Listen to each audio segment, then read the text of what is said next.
Hey everybody, this is Tracy here for another edition of A View from Tracy's Point, and we are here to recap Queen Sugar Season 2, Episode 8. And this week's episode was titled Freedom's Plow, and it is the mid-season finale.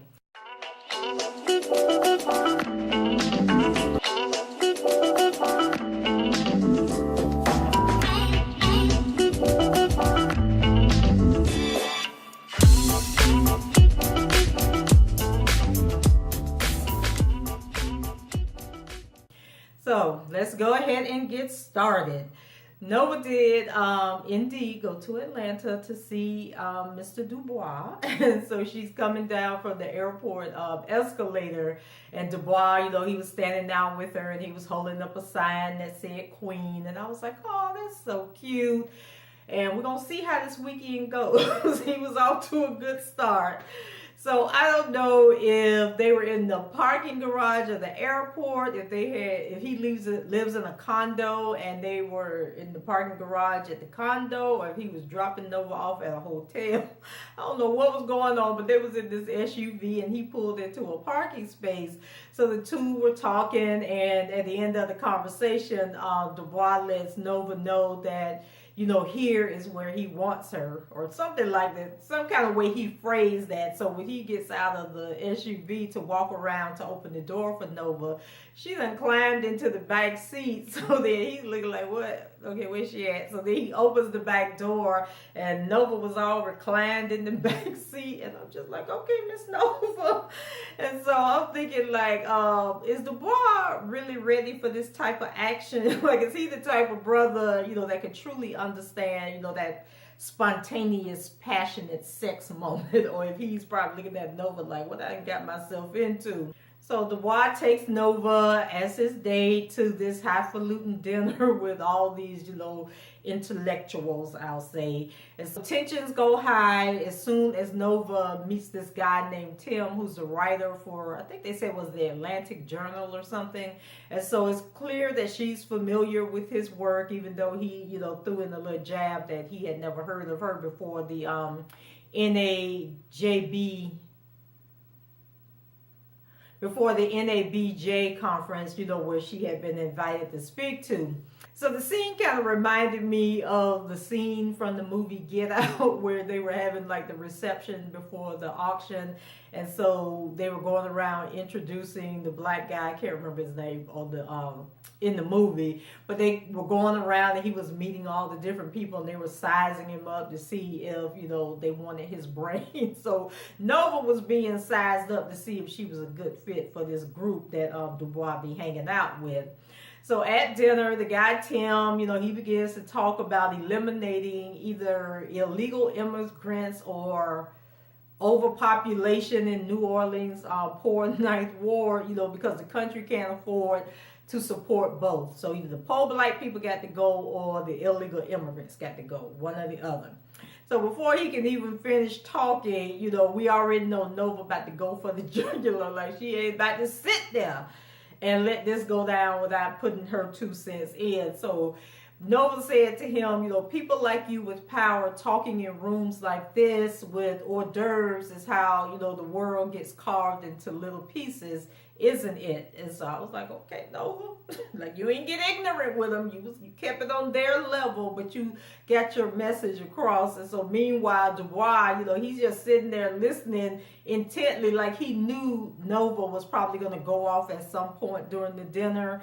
But he wasn't going to interrupt her because, he didn't want to be embarrassed, or he didn't know how the people would take it. But he wasn't going to be seen in a bad light, but he was going to put Nova out there. And however she reacted, it was basically going to be all on her. So there was a girl on Facebook who posed a question, why are people happy just being at the table when the deals are really made in the back rooms? And so my response to her was, you at first got to get at the table. So once you get at the table, it's up to you to determine what you're going to do with the opportunity. Are you just going to sit back and be quiet, knowing that there are deals going on in the back room, or are you going to position yourself to make it to the back room and hopefully you can, penetrate the attitudes of people that are thinking differently or working in the worst interest, not in the best interest of what's best for the common good.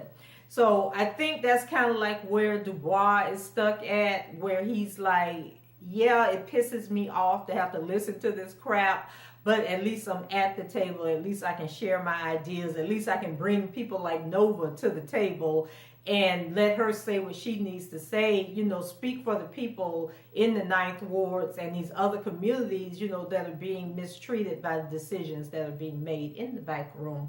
So, you know, guys, let me know what you think about that, and how do you feel about the way he acted and how, you know, the way that Nova responded. So Nova, you know, she pretty much excuses herself from the table, and when Dubois finds her sulking, no, I should say fuming, because we know she was pissed the hell off. And so she's in another room. He lets her know, you know, pretty much that he won't apologize for playing the game, because that's how he got to where he's at. And then he also tells Nova, you know, he wants her to go back to the table because there was a lady there who was a producer for CNN, and I guess he had been talking to her about possibly bringing Nova on as a correspondent, but Nova was like, I don't know who you think I am or what made you think that I was going to fall for that. But, you know, having a job at CNN isn't as important to me as being out here being a voice for the people. But he was like letting her know that you can't be so stuck in your viewpoints that you can't figure out a strategy to get out of your head and be a bigger impact to people. So yeah, you're a voice in New Orleans, but imagine if you made it to CNN as a correspondent, or, you know, as a guest, you know, someone that comes on and give their viewpoints, how big of a range, how big of an effect that your platform would have. But Nova wasn't trying to hear it, so she, you know, ended up leaving Atlanta, and so she goes to Aunt Vi's house, and she's telling Aunt Vi, you know, about the dinner and about Dubois, and Aunt Vi was looking at her like, girl, that man seemed to have made you happy, and the way you was talking about him, so I'm gonna need you to stop falling into your typical pattern of finding something wrong, you know, with the people that's best for you, and just giving up on love and giving up on people before you even give them a chance to show you who they are. And Nova looking at her like, well, that wasn't the answer I was expecting. So when you find something good in this world, you know, do the best to hold on to it with love, not desperation, Aunt Vi tells her, you know, because tomorrow ain't promised to none of us. So I'm like, okay now. So later that night, Dubois, you know, comes for his girl. So he shows up at Nova's house, uninvited, unexpected. Now at my house, you probably wouldn't even got an answer. But Nova went and opened the door for him. So he tells her, you know, that their whole argument inspired him to come up with an idea. So he is going to try and use Tim's own writing against him and create a plan that will help those in the Ninth Ward. So Nova was still looking at him kind of skeptical and everything, but she tells him that, you know, he didn't have to come all the way to Louisiana to tell her that. He could pick up the phone and told her that. But Dubois is like, yeah, whatever, girl. Next thing I know, you had to pick Nova up and put her up on the counter. Looked like they was about to make some sweet love in there. So my question is, what is the reasoning behind showing Nova get all down and dirty with all the white guys that she done slept with? And then when her and Chantel was in the relationship, the camera was all up the twat, you know. But with Dubois, it's like they're trying to take a different approach and leave something to the imagination and kind of like make it seem, I guess, to show the complexity of the difference between these fly-by-night relationships and the Nova actually falling in love with someone who's her intellectual equal and somebody that can really take her to the next level as a person and in her career. So now here goes Ralph Angel. So he calls Aunt Violet. This was the funniest scene on the whole show. So he calls Aunt Violet, asking if she's spoken to Charlie. And Aunt Vi was like, no, I ain't spoken to Charlie. So he said, well, I need some money. I need to know if I'm going to get my paycheck today, and I need to know how I'm going to pay the rest of these workers. And I was like, boy, are you serious? And Aunt Vi had to take a moment. And she was like, if my memory serves me right, boy, you pretty much gave everybody your behind the kiss. So what you calling me for? So she lets him know that she's no longer the family mediator. You know, they got to get it together and work their own problems out amongst each other. And if he won't know if Charlie gonna pay him, then he didn't call Charlie and ask Charlie if she gonna pay him. So no sooner did she hang up the phone, she tell Hollywood that she need to figure something out and get all of them together, get them kids together. I'm like, oh God, come on now. You either gonna stand firm or you're going to keep enabling them. But we really need you to stand firm. So after Ralph Angel hung up the phone, you know, Blue sitting there, and he asked Ralph Angel, you know, why isn't Dollar coming over anymore? Why she ain't hanging out with the family? Why they can't sit down and eat together? So Ralph Angel was trying to play dumb, and Blue said, no, I'm talking about the three of us. Me, Mommy, and Daddy. Not me and Mommy or me and Daddy, but all three of us together. And that scene kind of reminded me of, remember in the episode, like the second episode of season 1, where they were having the funeral for Ernest, and Darla was supposed to come pick him up, you know, so they could go to the funeral, and everybody was upset that Ralph Angel didn't want Blue to come to the funeral, and Violet was telling him, like, you need to expose this boy and be truthful to him and let him know what's going on, because the world ain't gonna be kind to him, and you trying to protect him and keep the truth away from him is only hurting him. And so that kind of, you know, reminded me, because Dollar done up and disappeared. Y'all had this one big happy family, now all of a sudden Dollar ain't coming around no more, and Ralph Angel acting like Blue wasn't gonna recognize that something had changed and not ask him about it. Then we move over to Charlie, and she's getting her day started. So she decides, you know, instead of straightening her hair out, that she's going to wear it in its natural curly state. So Micah seems to like this side of his mom, and it kind of makes me wonder if Davis liked her with the natural hair also. And so he brings up the magazine article, and Charlie tells him that, you know, instead of revealing that her and Davis were getting a divorce in the magazine article, that they've decided to wait and release a joint statement together. So this seemed to sadden Micah, because, you know, he's still holding out hope, you know, that the two of them would get back together. And I think any normal child would want their parents to be together and to grow from their mistakes and figure out a way, you know, to be better together than apart. So Charlie has a meeting over at the High Yellow with the black farmers. And so they done read this article in this doggone magazine, and they ain't too happy, you know, because Charlie said in the magazine that she was, she opened the mill, you know, trying to find herself and decide what she's going to do, you know, life after Davis and all this stuff. So the farmers are like, now hold up, sis. Now, we done bought into your story about you want to help us and help the community and be a part of the community. So we done canceled our contracts with the Landrys to come over here with you. And now you talking about you on some soul searching mission. So what we going to do in a year from now, when you decide that your soul done took you on a different search? So Charlie, you know, has to have this meeting, you know, Remy tell her, you know, you got to get together with them, explain to them, you know, what your goals are. And plus the guys are thinking, like, if Charlie does shut down and they have to go back to the Landry's going to really stick it to them and probably like make them pay dearly for leaving. So Charlie, you better get it together. But Charlie lets them know that, yeah, she was trying to find herself, because when she was growing up and would come to visit St. Joe, she never really felt like it was her home or like she was a part of the community. But now that she's back as an adult on her own terms, you know, she feels that this is where she's supposed to be, and she can finally find herself. So she ain't going nowhere. She's going to be there. So Prosper, you know, he gets up and let him know that, you know, Charlie's word is bond with him and he believes her. And so let's say a prayer together and move on from this incident. And I was like, okay. So as the farmers are leaving the High Yellow, you know, reassured that Charlie's there for the long haul, we hear a glass break in the background. So then the scheme goes to Hollywood and Charlie, and they're running over to Aunt Vi, who done passed out on the ground. I'm like, Lord. So literally Aunt Vi die. Y'all do this to us, we gonna have a serious problem, Queen Sugar. So she's laid out on the ground, but she doesn't want to go to the hospital, of course, because that's what our black folks do. And so she says that the only thing that's wrong with her is that she didn't eat breakfast that morning, and she need them borderline kids to stop stressing her out and get their act together. And I'm thinking, girl, you better let Hollywood take care of you and get you some high blood pressure pills and have your sugar checked too. You have gone to a doctor somewhere. Then we move over to Micah. So Micah is near his school, and we finally get to see my girl Kiki, because I was just like, the Kiki go out in the cornfield somewhere, and they just forgot all about her. But she's back with one of her friends, and they're visiting Micah near his school. And they see these two young black boys being arrested. And so they're like sitting on the curb. And then Micah's like, okay, well, do we need to watch and, make sure nothing happens, or be a witness if something does happen? And so let me pause here for a second, because, it's the writer in me, guys. I apologize.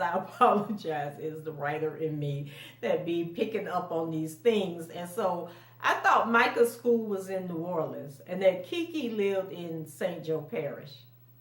So does Kiki have a car, or the friend have a car? Because how they end up in New Orleans, which I think it's like 45 minutes away or something. I think I've heard Nova say, or maybe, like, it's not, right up the street is what I'm getting at. But anyway, so the trio decide that they're going to stick around, to watch and make sure everything is handled properly. And as everything is going down, one of Micah's white classmates walks over and invite him to go to the movies with another group of friends. And so he's totally oblivious to these black men getting arrested on the side of the road, or what this would mean to his black classmate. Like, they don't get it, y'all. So this scene just really showed, that black and white kids have totally different priorities and things that they need to be concerned about. And I'm sitting there like scared to death that one of the boys was going to get shot, and then Micah was going to be further traumatized, but here comes his classmate thinking that the only thing that's of importance in his world is that new Transformer movie that came out. They need to get on over to the theater and check it out. So meanwhile, Mr. Davis, I don't know what Davis' issue is, but he's having drinks with the neo soul artist Judith Tamar. So the singer, so she's the one that he met at the Habitat for Humanity build when he went to pick Micah up, and she was helping Nova. So it looks like these two are on a date. They're getting to know each other a little better. And, Davis does deserve a fresh start. But he really needs to first get full closure from this thing with Charlie, because they still kind of weighing in the balance. And I'm not sure which direction the writers want to go with the two of them. So anyway, while Davis was, meeting with Miss Tamar, Micah called him and asked if he could bring Kiki over to see the house. So Davis says, that's fine with him, and lets Micah know that it's going to be late. He's going to get in late because he's at a marketing meeting. So, oh, Davis. Oh, and by the way, did you all catch the similarities between Judith and Charlie? Same skin tone, same little natural hair thing going on. And was it just a coincidence that Charlie decided to wear her hair in this natural state on this same episode that Davis finally hooks up with the Judith chick? And Davis may like some hookers, but I think he's obviously searching for something that reminds him of Charlie. So he might lay down with the hookers, but when it comes to a relationship, I think Charlie is what he's looking for, or a sister is what he's looking for. So I also found it interesting that both admitted hurting people in the past. And so Miss Judith was holding no punches. She told Davis maybe they can hook up, be a team together, and do better together. So I said, okay, girl, move on in there then. On the way to Davis' house, Micah and Kiki just happened to walk by the restaurant where Davis and Miss Judith was having their lunch at. And they just happened to be sitting by a window facing the street. So Micah couldn't wait to get in that restaurant and go off on his daddy. And, he tells Davis, you're such a liar. And then he tells the Judith lady, he's going to lie to you too, so you better be careful. And so Davis was like, boy, have you lost your mind? You can't embarrass me like this, and you're embarrassing yourself in front of all these people. I'm going to need you to stand down. So, Micah wasn't hearing nothing he had to say. So he storms off with Kiki, and so they go head on. So then later on that night when Davis gets home, Micah got major attitude because he really feeling himself. He's stressing out from, the fact that his mama done told him that the divorce going through, is going to be finalized.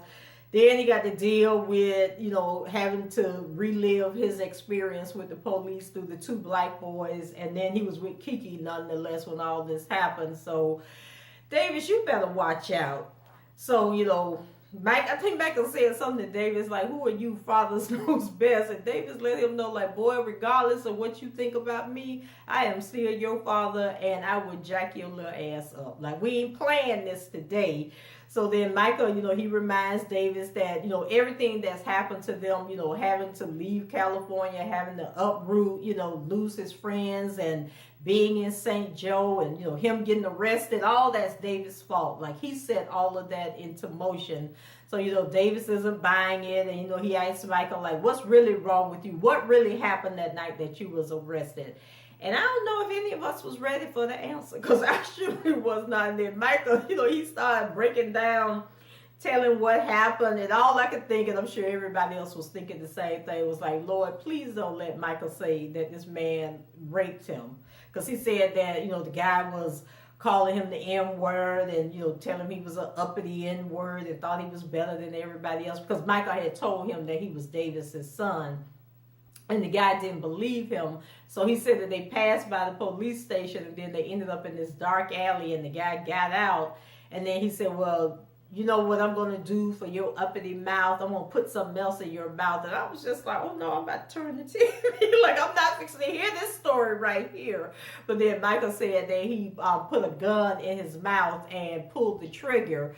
And I'm just like, oh my God. Like, I can't even begin to imagine the fear that Micah must have experienced in that moment, thinking that he was about to die. Like, I wasn't ready for that. I just truly was not ready for that. And then I got to thinking, you know what? That probably was the moment when he wet himself. Because remember when he came out of the jailhouse, Nova realized that he had urinated on himself. And I'm guaranteeing that that was the moment that had happened. So he just done, oh my God, like tried to take all this boy's power away. But I'm glad he finally let it out and revealed what happened, because confession, letting it out, is part of the recovery. So let's hope Michael is going to be okay from all this. But it also gave Davis a whole lot to think about. So then we go back to Charlie. And so she had asked Remy to stop by, I guess, after the little prayer visual that they had. And so, she tells him that she realizes that, he's been a little distant with her. But I thought Remy kind of made it clear the last time they was together why he was distant with her. Like, you kicked the man out your office, Charlie, after he told you that you wasn't thoughtful, you was conniving. So he admits that he didn't like the fact that she left out, the part about the divorce in the magazine article. And I'm like, everybody having issues with that doggone magazine article. So let's just hope that the audience Charlie was intending the article to get to saw it in a better light.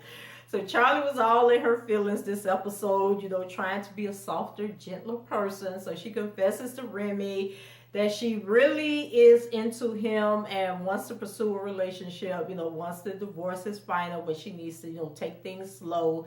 So Remy seemed a little hesitant to believe her, but, like, is she being thoughtful right now, trying not to hurt my feelings? Or is she calculating? Like, what is she doing? So now, that doubt is going to always be in Remy's mind, no matter what Charlie does. So, Charlie steps to him, with tear-filled eyes and let him know that she really feeling him. So, two of them have a little kiss. I ain't feel no sparks or no passion or anything, but, it's a start. It's a start. But I think maybe in the next half of the season, Davis might come back after Charlie. I don't know why I keep thinking that's going to happen, but that's my thought.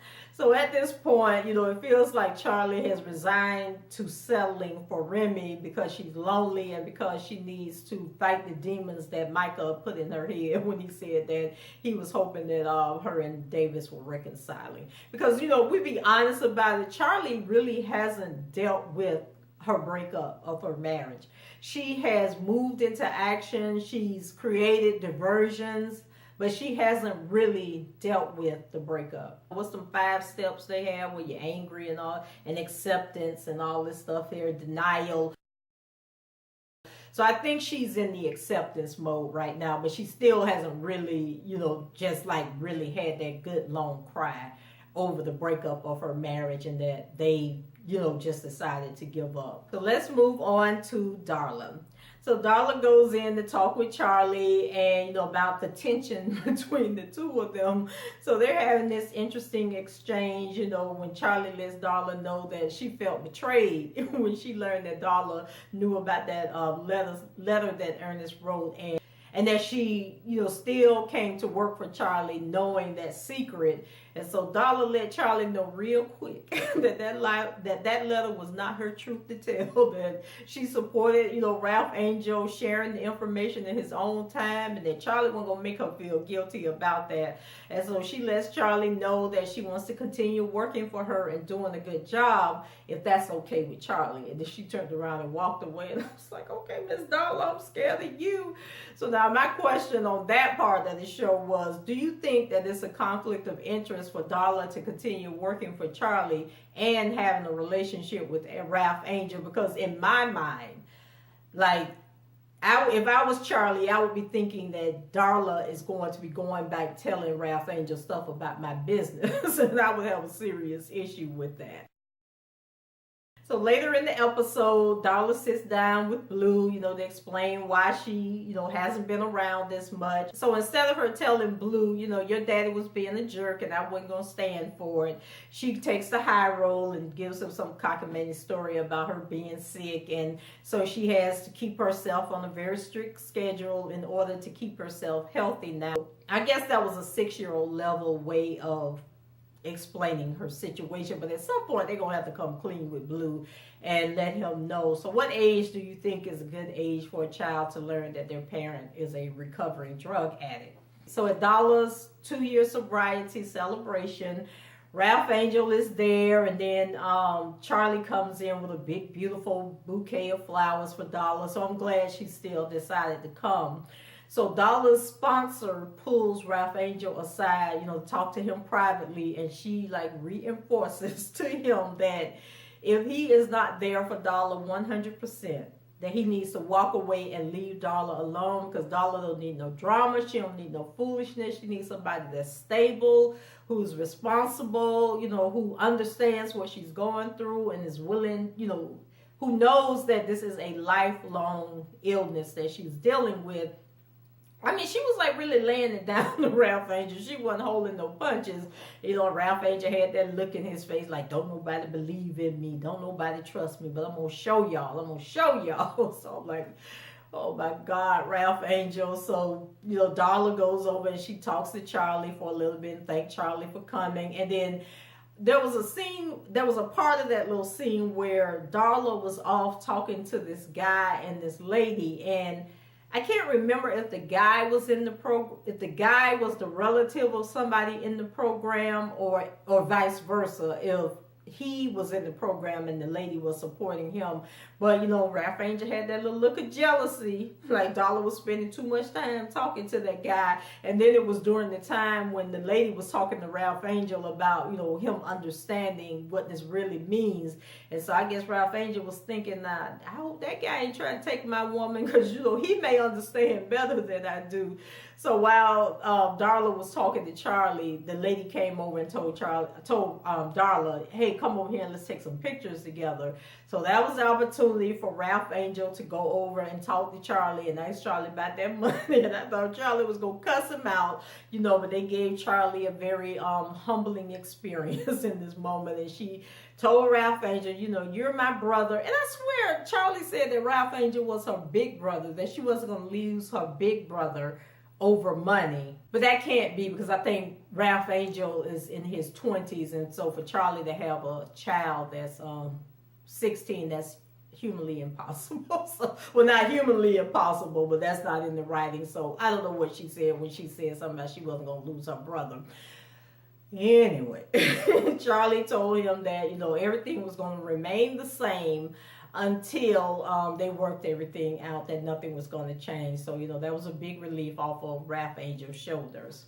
And I'm thinking in the real world, would it have went down that easy? I just felt like this mid-season finale was just too sweet and mushy, unlike Greenleaf that left us on the edge of our seats and going, WTF. Like, when is the season coming back? Because we need to find out what happened. I didn't get none of that in this episode. So back at the house after the ceremony, Ralph Angel goes to turn the lights on and there was no power. So he tells Darla that he forgot, to put in for another extension on the light bill, and Darla looking at him like, really? And so, she says that she understands and goes to put Blue to bed. So when she returns, Ralph Angel has lit candles all over the dining room. They was all over the table, on the bookshelves, on the wall, everywhere. Just when we think it's a cover-up, to divert her attention from another failure on his part, Ralph Angel shocks us all by bringing on the tears and professing his love for Darla and how, he wants to spend the rest of his life with her. And then he gets down on his knee and proposes. And I'm just like, you ain't got no lights, but you got money for engagement ring. So, Darla was looking all hesitant and confused, like she didn't know what was going on.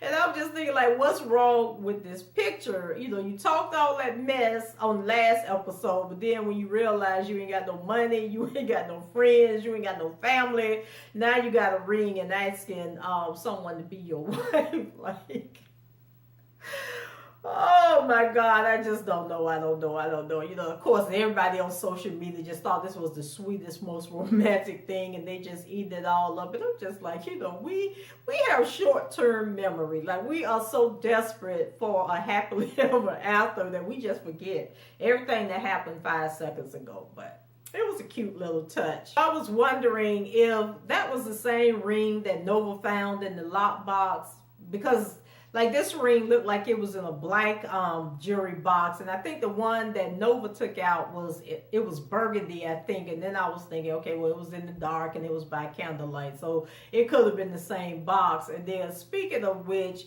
there was a debate on Facebook as to whether the lights were really out, whether the power had really been cut off, or if Ralph Angel had planned this whole engagement. But the problem with that is, they were returning from the ceremony. So I thought the whole engagement was a rash decision, on Ralph Angel's part, because he felt like the accountability coach was judging him. And so he has to convince himself that she was wrong and that, he could be everything that Darla needs. And then also, like I said, he looked like he was feeling some kind of way about Darla interacting with that other guy that was at the ceremony. So considering that, how could he have pre-planned all of this? It just seemed to me like it was just really last minute, another one of his rash decisions. So Darla, like I said, she hesitated for a few seconds, and rightfully so. She probably was thinking, okay, just last week, Ralph Angel, you was showing me how controlling you are. You was trying to tell me what I was doing. You were being possessive, borderline abusive, then you ain't got no money, you done pissed your sisters off, they done cut you off. Like, what's really going on, but she went against her better judgment, in my opinion, and she said yes. So I was like, all right, now, Miss Darla, it's going to be interesting to see what the second half of this season is going to bring, because, like I said, they took us up. And then this season finale brought me back down, and it was just, so cute and wrapped with a bow. And, where do we go from here? What's going to happen here? Because, I mean, the part about television, what makes television successful is the tension, to keep us engaged and going along. And so we'll see what happens. And I also, tomorrow I'm going to do a video, because I haven't done my afterthoughts video in a couple of weeks. So I am going to do one based on Black love and how women, because I think that this episode really showed how not only forgiving Black women are, but what enablers we are. And so I'm just going to juxtapose Insecure, Queen Sugar, and Being Mary Jane. Yeah, and Being Mary Jane. So 3 scenes from those shows this week that some people look as black women empowering black men and being supportive, and others see it as we're the reason that they are so trifling at times. So that's it for me, guys. Leave your comments below, rate the video, subscribe to the channel, share the video, and continue to support your girls. I love your support, and I hope you're loving the videos, and you guys can do all of that down below, and I shall talk to you guys next time. Take care. Bye-bye.